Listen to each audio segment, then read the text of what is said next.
What's going on, everybody? Welcome to the Hustling Sideways podcast. I'm Alan Halas. I'm a music writer. And I'm Jim Love, and I'm a keynote and motivational speaker. This is episode number 115 of the Hustling Sideways And podcast. we used to make jokes about the number being an age back in the when we were at episode 40. There was a time. And now we would be dead, is my assumption. I think there's 115. Yeah, but very few of them. So we are officially dead. We are a deceased podcast. I don't like this. And that's let's leave with that. No, it's great to be back. I also showed up and I wore pants that I thought were fine, and they are not. I've got paint stains in a hole. Were you here remodeling a house? I was helping to paint a friend's house months ago, and I just forgot that these were those pants. But this, by the way, is from our. I'll introduce our guest in a second, but I play volleyball with his fiance, and this is from me diving during that volleyball game indoors, and I got the point. So it has a fabric battle scar. That's right. It is. And my skin got really skinned, if you will. I got a skinny, but we're good. I survived. So I just want to throw it out there. If you see something, say something, and there's a lot going on in these pants. Yeah. Okay. That's a way to start. It's a good one. Yeah. We have a great guest here today on the show as well. Yes.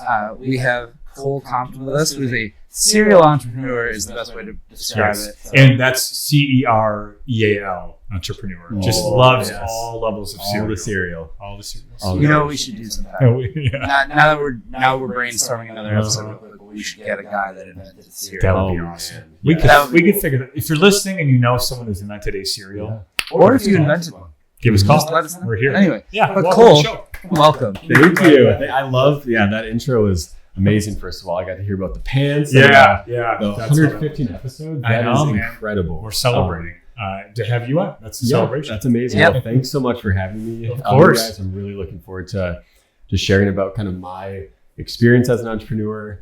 I can dive more into, from where I started all the way up to now, and then hopefully where we're going to go. I love it. Well, let's start off with where you're from, a little bit about your background, and some of your family, education, all those things. Give us the Cole story. How'd you get up to this point? Yeah. What would you say you do here? This is cool. So I will start all the way back. I was born in Minnesota, so I'm not a Wisconsin native, but did move here at a really early age. Grew up in the beautiful suburbs of Bayside, Wisconsin. Nice. Yes. We're going to go into some of the businesses that I ran, which will be very different than anything Bayside can offer. You guys will hear why. So I preface Bayside by saying that, that was the start of what was to come, a lot of different amazing experiences. Mm-hmm. But from Bayside, lived there for, many years, and then went to Shorewood High School. Mm-hmm. So kind of just went a little bit further south slowly. This is from Shorewood High School. Wow. Oh my gosh, man. That's where this history at Shorewood High School. It's history. All roads lead to the whole. I didn't think I'd be talking about this. I know. This is there's a lot of different connecting pieces here. Yeah. So went to Shorewood, and that's actually where I discovered kind of my initial fascination with entrepreneurship. Mm-hmm. A lot of my initial love for untraditional work and untraditional sort of ideas. And was it a teacher or experience? Or I guess it's probably good to go into from the start. I had a lot of mentors, and I think that for me as an entrepreneur and for me as a young entrepreneur, mentors were so key to my success that I found. It was amazing to be able to find people who had just a vast amount of knowledge, who could lead me and steer me in a direction that made the most sense for me. Mm-hmm. Someone, I could bounce ideas off of, someone who I could kind of confide in when, as an entrepreneur, you have those difficult moments, those moments that challenge you and make you want to,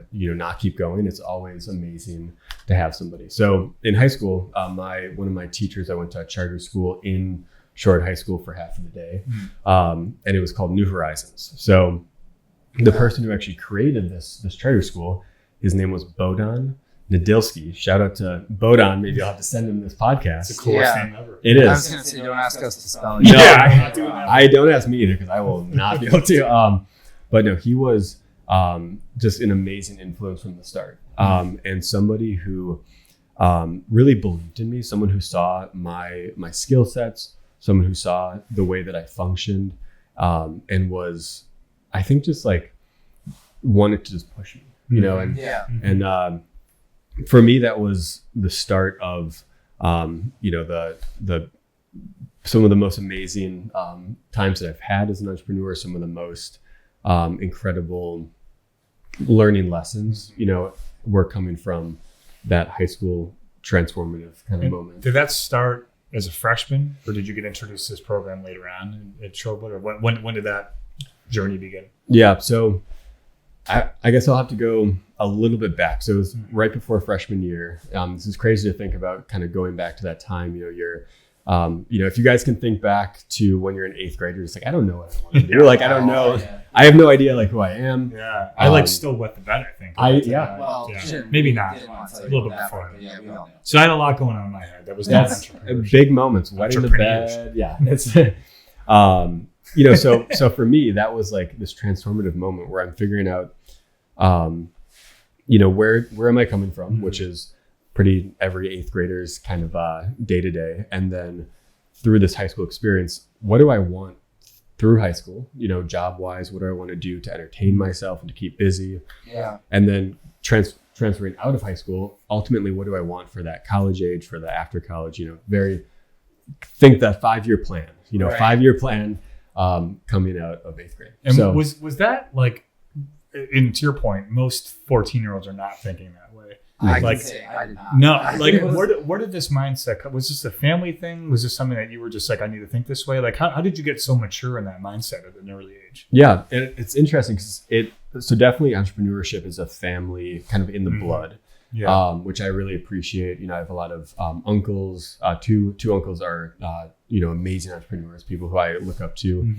My, you know, grandpa was an entrepreneur, but really, I think I found it more so in just like a self-driven passion, right? You know, and for a lot of people, you know, you guys wouldn't be here doing this podcast if it wasn't for your drive. You know, you guys wouldn't have invited me, and we wouldn't have made this happen if it wasn't for you both saying this is something that we want to do, that we want to spread the word of so many entrepreneurs.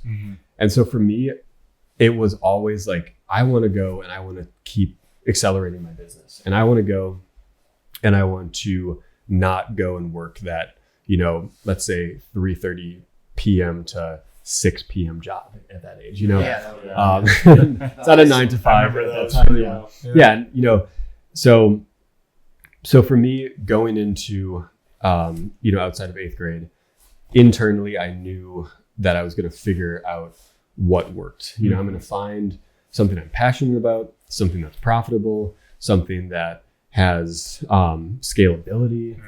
And so how do you do that? You know, how do you figure that out? So for me, really what happened was I looked at, you know, YouTube. So before anything, I started to research online, look up to people who are older and wiser, look up to people who are just starting, people who are ending, you know, from all the different aspects to figure out what that could be. And the story kind of goes for this first business we're going to talk about, which ended up taking me about 6 years of continuous scaling, 10,000 plus, I think when I ended at 11,000 units sold over this pretty short time when it started to pick up. Was in, you know, maybe 15 to 20 stores, online, private orders, you know, 2 different states at one point it was functioning from. So really what happened was I was at a store with my grandma. So we were out and about. It's maybe a Saturday, and we go into the store in Shorewood, which was called what was it called? Mod Gen. And it was really cool store. And we were looking around, and they had all these beautiful planted centerpieces, these terrariums lining the wall. And I was like fascinated. I was looking at them. I'm like, these are beautiful, and they're so like intricate, and there's some real art to it. So I'm looking at these, and you know, I look at the tag, I turn it around, and it's like $75. So yeah, for like, it was, you know, probably like this big, this wide, and like I get that. No, yeah, yeah. in the centerpiece game. Yeah. Right. Yeah. And Literally. so for me, I knew that there's no way that this costs $75 to manufacture and anything close to it. But I also knew that I was seeing people next to me taking them off the shelves and buying them. And, this is Shorewood, so maybe the market is a little bit better for those sort of planted centerpieces. But I instantly knew that I wanted to go and create my own. So I go to, the Dollar Tree, and I go to Home Depot and Goodwill and get some vases and get all the pieces. And I make the centerpiece. And I make the centerpiece and I look at it after it's done and I'm like, this is beautiful. And go back and I look at, my receipts and I look at the cost. And I think it cost me like maybe $3.75, $4 to make. I know. And so I'm just I was like, holy crap, this is really amazing. And there might be something here. Maybe there's a market. So that's initially where it came from, is I saw a product that I appreciated, that I wanted. And I saw the margins were there. And so slowly I go around to my friends and family and I say, hey, I'm making these centerpieces. Maybe you would want them. You could be some of my first customers. I'll give you a good deal. Start kind of doing that salesman thing. Yeah. And really just seeing what people thought. And if someone told me, those are ugly, like we're not going to buy it. Those are from people who I could say, thank you for being honest. Like if you don't see this working out, please tell me because I don't want to waste my time. But if you think it's cool, I would love to make one for you. So shortly after that turned into one thing and to the next. And freshman year of high school, so we're jumping probably about 6 months into the future. I start this program, the basically incubator program called Teens Grow Greens. Really great Milwaukee nonprofit, still around to this day. They are basically like an accelerator for teens learning job skills. Probably the reason I was on time today is because of that program, telling me that, one of the most important things if you're an entrepreneur, if you're, anything, showing up for a job, school, whatever, is timeliness, showing that you can be, on time is super important. I love that. So yeah, I'm with you. Yeah. So that's just one of those like simple lessons. But, anyways, we go into this Teens Grow Greens program and immediately it's all about how to build your business, how to market your business, how to take this idea, this product and launch it into what it could be. And so for me, this was amazing because I was like, I have an idea. Now I have this whole amazing community of people. I think there was 7 or 8 people in the initial cohort that all were surrounding me and rooting me on and saying, like, this is possible. You can do this. Put it out there. See what happens. Yeah. So after that, I go through this program for a year. And we start to see some success. We start to notice that I go to farmers markets and these centerpieces are selling, and I'm able to not have to go and do that 3 p.m. to 6 p.m. job. I can make money for myself. Right. I can do something that I'm passionate about. I can do it with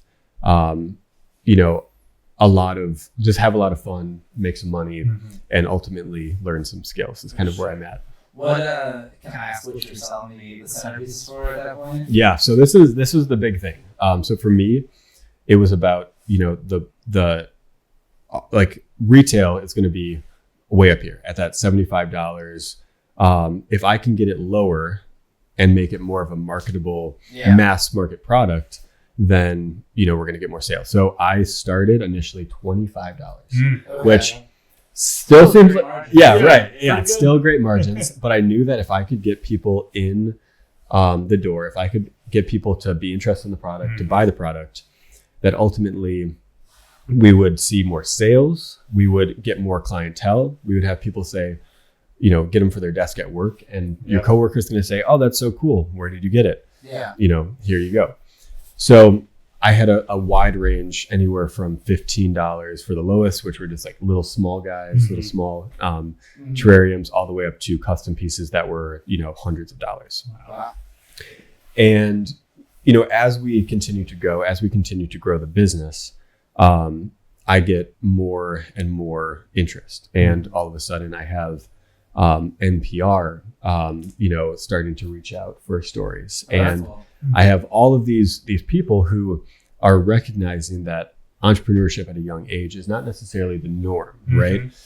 And I now, 26 now, am a firm believer that one of the best things that you can do, if you feel like inside you, at the core that you have that drive to be an entrepreneur, that you have the drive to be a self-starter, to want to make it happen for yourself, like do it, do it, fail, make mistakes, have fun, like all these things. For me, as I sit here right now, even though, eventually we'll talk about kind of what I'm doing now and how it relates, but it doesn't have to be the end goal to make sure that this business goes all the way to I'm, selling millions of units, or I have X amount of employees. Like that's not the goal. The goal is to learn. The goal is to hopefully support yourself and others, and to hopefully do good with that product that you're selling. For sure. And I think too, like this podcast is, like you said, it's an entrepreneurship podcast, if I can say it. For you. But it also is a podcast about development. Yeah. Honestly, at this point, it's become that too. And that is, that's a great message to have to start, is to be like, go try that. Yeah, you can't skip that part. Like I wish I would have had a 5-year plan. No in doubt. high school. I thought I was going to be in a band or I was going to be a pro skateboarder. Yeah. And guess what? Neither. And I thought I'd play basketball professionally, and here we are. Yeah. It's so critical to like acknowledge you have to start somewhere, and that starting is developing and failing. And doing it with like gusto, right? Like fail the crap out of it, learn from that, and move forward. But a lot of people are afraid to do that, and I can't blame them. But you have to get past that thing, because no one's ever started something and then was suddenly just brilliant at it, unless you're like Michael Jordan. And even then, he got cut from his high school team. You start at failure, you learn from it and grow. The people that have that mindset of like, okay, cool, like I'm gonna do it again. I'm gonna do it again. That's the ones who succeed. Absolutely, yeah. And that's hopefully something that everyone can take away from, if you're listening to this podcast, if you're into the idea of starting something, when the idea comes, act on it. I think as entrepreneurs, a lot of people will tell you that the ideas that you have are constant. You are always thinking about the next thing. You always want to do this. You always want to do that. But at the end of the day, if you just start somewhere, you will be successful. Totally. You will be successful, because nothing ever happens if you don't start. And there's a million people that have that going right now, where they have the idea that it's, if I only had this, or if I only had this, or if I only would have got funding. Or whatever it is. Yeah. And you're never going to have any of that, because for a lot of people, you're never going to have that unless you start somewhere. And so for me, with this terrarium business, I knew that this was not going to be my forever thing. I knew, as I was going throughout the steps in the process of growing it, eventually I was going to hit a place where there's no more people who are going to be buying terrariums where I'm selling. I'm going to max out the Milwaukee market of people who, the niche that is terrariums, right? Yeah. And when that happens, how can I pivot? How can I use these skills? How can I use this experience to transition to the next thing? So, I want to go into a little bit of, obviously, so we're going through high school, we're selling terrariums, it's going great. And one thing for me that I think is so important for entrepreneurs is having community of like-minded people to surround yourself with, to have people who believe, And as an entrepreneur, as a motivational speaker, in these, as a podcaster, these are things that you need to be able to connect with people, or else it feels so lonely. Exactly. It feels so lonely. And I think that's one of the things that I looked around, when I was going throughout my time as this business owner, and I was seeing my friends who worked at Culver's, and I was seeing my friends who worked at Pick and Save, or somewhere like that. Right. And the one thing that they had that I did not is coworkers. I had people who would work with me part-time, but realistically, I was running this thing. I was doing the paperwork. I was doing the sales, doing the marketing. You're building the product. Building the product, right? Sourcing and building. Sourcing, yes, building. Yeah. So doing all of this, and I look around and, you have your friends, but no one really understands what that means if you're talking to someone who's clocking in and clocking out. Yeah. Right. Because there's a level of importance to always being on and to always be thinking about the next thing. And if you don't have that base around you who really understands, from my perspective, then it makes it a lot more difficult. Right. Yeah, you're doing something on an island. It's right. Really fun, especially like when someone has to empathize with like a failure. When you have no one, they're like, I suck, until someone could be like, you don't suck. We've all done this. Like that's tough to get past that hurdle. And, unless even if people like don't do the same thing, if they have the same values as you and they understand what you're going through, they at least just give you a little bit of like, here's the push you need to keep going. Like that's so critical. And it's easy. Yeah. It's really easy to give up if you don't have that. Yeah, and I think that people like it's one thing to get like the negative feedback, but at least you're getting something. But when you're working on your own, like you're throwing it out into the universe. Yeah. You know what I mean? Like especially you're just kind of like here, somebody likes what I'm doing. Yeah. And you're just trying to get in front of eyeballs for a lot of things, and it's just a lot of like you gotta have people. What can I do? Yeah, you don't have that response. You don't know. You're like maybe somebody loves it, but if they're not reacting to it or not. Yeah. You know what I mean? Like, you don't know who's consuming it now, especially. So, absolutely. So, yeah. Where are we going from here after terrarium? What was the next sort of thing? Yeah. So, or actually, I should say, how long did terrarium last? Yeah. Through high school and into college? Yep. So they lasted throughout high school, all 4 years, which is pretty amazing looking back at that. So through high school and then into college. So another big part of my, my process and something that was really transformative to me was going to school for social entrepreneurship. So going to school and being educated as a social entrepreneur, getting to be with those like-minded people, getting to do coursework that actually was specifically catered to my business. So I took the terrariums, went all the way out to Boulder, Colorado, moved all of my supplies out there, set up a workshop, a little warehouse area there. And not only was I able to bring the brand, to bring the business out there and to keep it going, but I was also able to almost do like case study on exactly how this business is running, what it needs to be successful. And from what I saw there is that like I knew from the start, it's like, this is not the end all be all, right? This is going to be a perfect example of something that I can grow until I can't.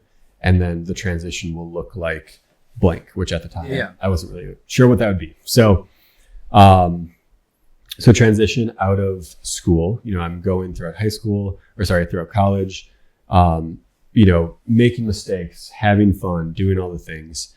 And one day I wake up and I feel like maybe this is not exactly what I want to do.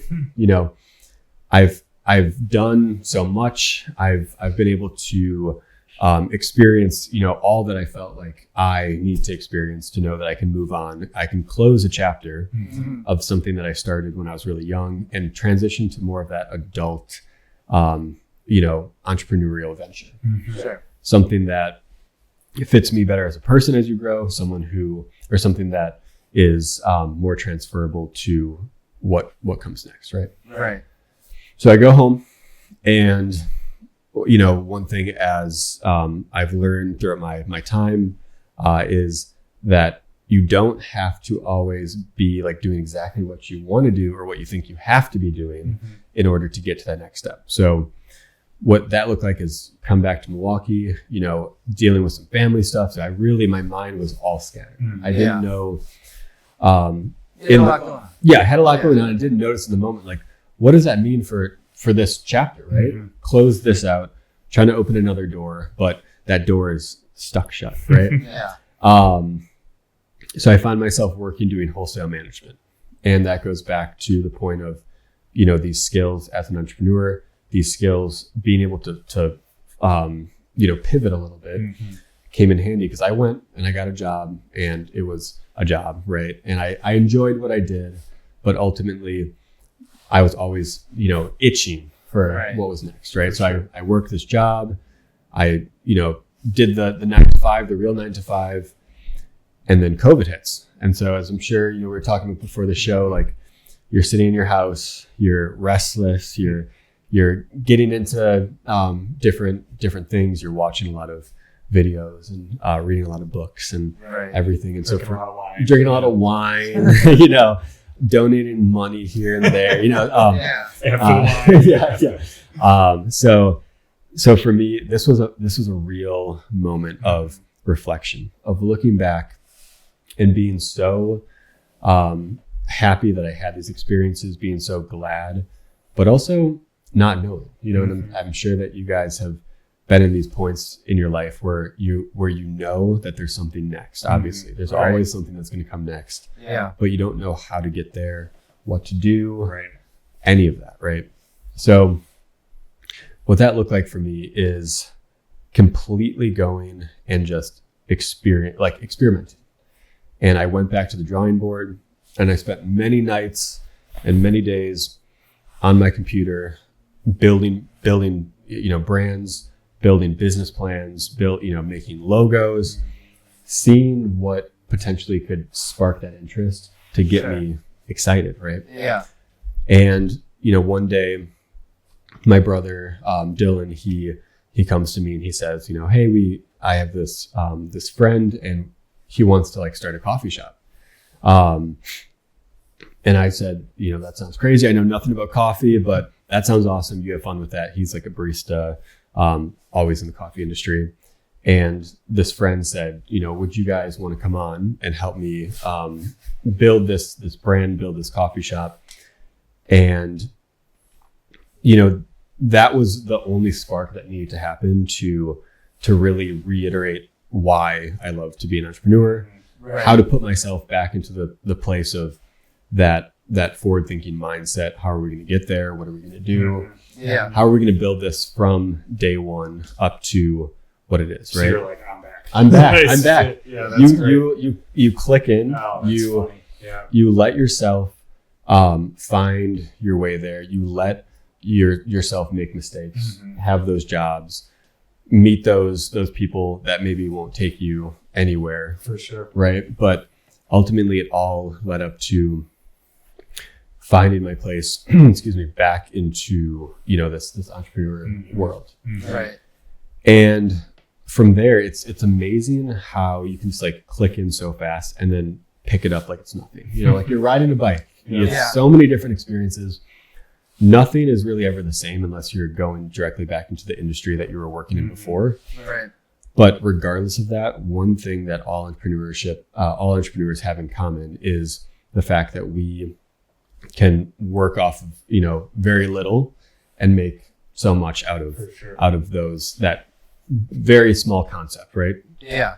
You have one concept, you build on that, and all of a sudden you look back and you say, wow, I could have never imagined that this would happen, right? Yeah, it becomes this whole other thing. Yeah, right? exactly. And I think that's the beauty of entrepreneurship. If we're talking about the core fundamentals of it, is beauty of the unknown. There's no right way, there's no wrong way. There's probably better ways and worse ways, but ultimately there is such an unknown of where you're going to end up as an entrepreneur. As I sit here today, I'm, in this beautiful place of, not anywhere that I thought I would be.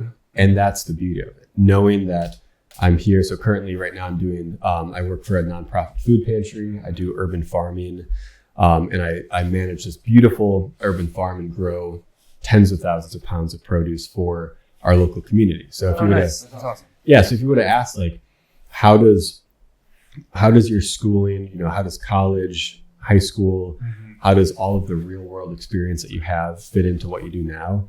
And I would tell you that it's all building blocks, one by one, piece by piece, to get me to this space where I'm utilizing the skills, I'm utilizing the energy, the excitement for something completely out of the business world, Yeah. leading to where that will be next, you know, Yeah. whether it's business, whether it's, you know, whatever it is, more leadership potential.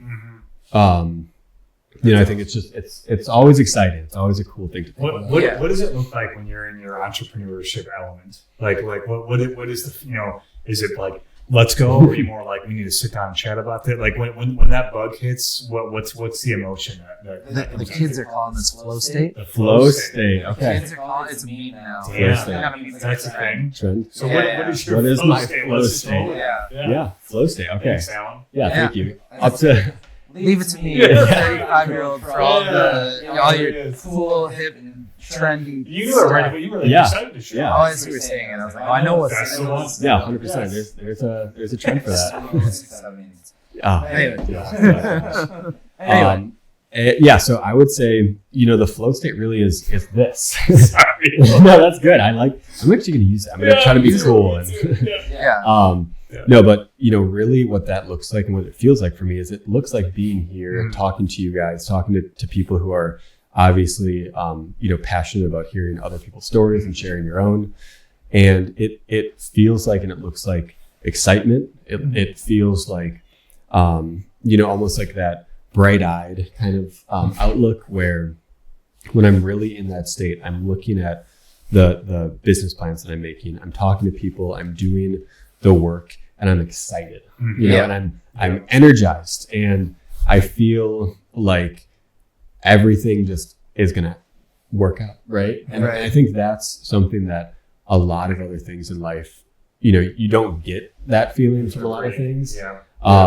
Because you know, why should you? Yeah. And that's always the thing, is like, why should you? If you're not passionate about it, if you're not excited, then every day is going to be like, you know, well, Agreed. Just Yeah. doing to do the Don't do the thing. motion. And like that's why, whether it's an entrepreneurship thing or a side passion, you have to have something that sets your soul on fire. Yes. If that's not happening, then it's time to look elsewhere, right? Like I totally agree. Like if you're not having fun doing it, then why are you doing it? I know you got to earn a paycheck, Yeah. Yep. whatever you call it, but I think it's so critical. I think our generation's caught on to that pretty well. I mean, the amount of people that we interview that are between the ages of 18 to 40, right? That like have gone after something because they're like, I don't care if it goes right or wrong. Like I want to go do it. I have passion for it. And we've talked about this. Like that's so critical. And you should be in your element. Like that you should have fun. And if you're not, there's a disconnect. Right. Somebody's got to go there. Like when you pick up a project or go do your gig or whatever it might be, like go off. Like that's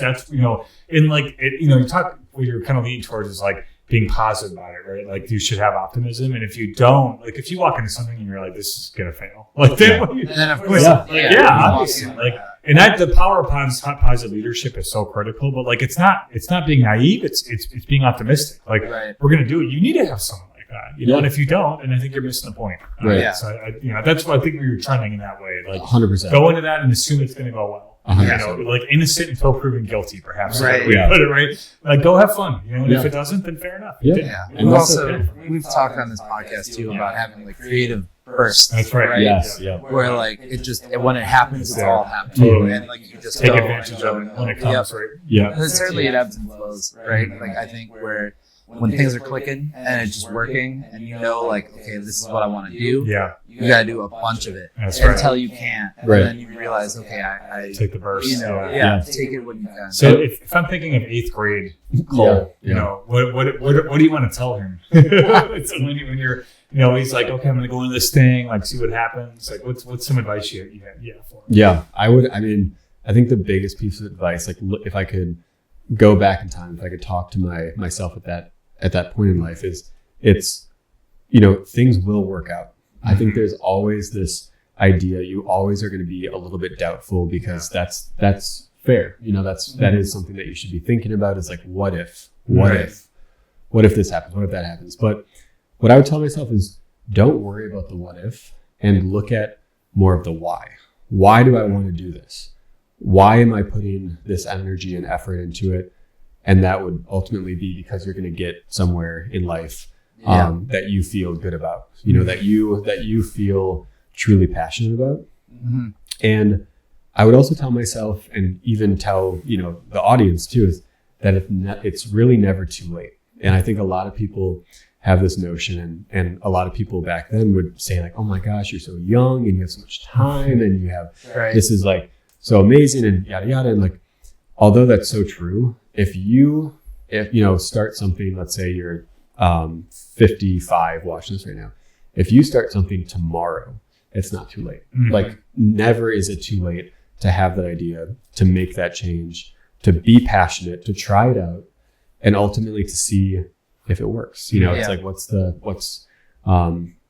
problem in just like trying and throwing it out there. And honestly, this is the right time for that, right? Like, this is the beginning of a new year for us. Like, I know it'll be almost February by the time that this comes out, but I mean, we're still thinking, in that new year kind of mindset of like, what do you want to do with this next year of your life? We're big on, having one word to like focus on at the beginning of the year. But also, like, this is the time when people like come up with concepts and come up with things, and like, why not try it? Give it the whole year. We will not judge you for trying. Come and say we want to come talk about it. Jim will judge. And that, I mean, I think that's key. And I hopefully my message today on this podcast, going through, the story of young entrepreneurship, going through successes and failures, learning lessons, being, fine with wherever you are, is like the notion of leveraging those bursts, like you guys were saying, leveraging when you have that burst of energy, of creativity. Leverage it, use it to your advantage, make something of it, and don't ever let someone tell you that it's not going to work when it's worth a try. Right. Oh yeah, for sure. That. Well, thank you for coming and doing this. What is like next on the horizon for you? What is kind of like the thing that you're like looking at this year that you really want to push into? Yeah. Well, I mean, I will say I'm getting married in June, so my mind has been. Thank you. Yeah, really excited. So my mind's been mostly in wedding mode. But I will say that come the late summer of 26 into fall and winter, I have some pretty exciting new entrepreneurial ventures on the horizon. Nice. Hopefully, I'll be able to share more as the ideas progress, but I'm really excited. Have you back. That's great. That would be amazing. Yeah, we can do full circle circle experience. Okay, I have to ask, are you designing the centerpieces for the wedding? Good question. You don't have to. No, good question. And I am. That was one of the things. I knew. I said when I have a wedding, one of the things that I feel like I have to do is have the centerpieces designed there. And my fiance was very on board. Mary, she's just like, you got to do it. And I said, I'll come out of retirement to design these centerpieces. But that's gonna be great. You'll sell them to Mary for how much? Right. I'll give her a deal. I'll give her a deal. Where's the best place for people to connect with you and follow you, figure out everything that you've been up to too? Yeah, well, you can find me right now. I'm at the Kinship Community Food Center, so I'm there. Come volunteer with us. Okay. You can also check me out on my Instagram, Cole Comp, COMP10. I post some different stuff about my life, entrepreneurial things, and just kind of keep up with what I'm up to. Very cool. Awesome. Well, thank you for coming and doing this. Yeah, thanks for having me. We, of course, are the Hustling Sideways podcast. You can find this podcast wherever you get your podcasts. You can also find us on YouTube. We are on Instagram. We're on TikTok, LinkedIn, Facebook, all the places. Episodes with our guests, of course, air on Milwaukee as well. So you can find us there. And then if you want to be a guest on this podcast, you can go ahead, send us an email. It is hustlingsideways@gmail.com. And Jim, keep on hustling. We will see you next week. Peace.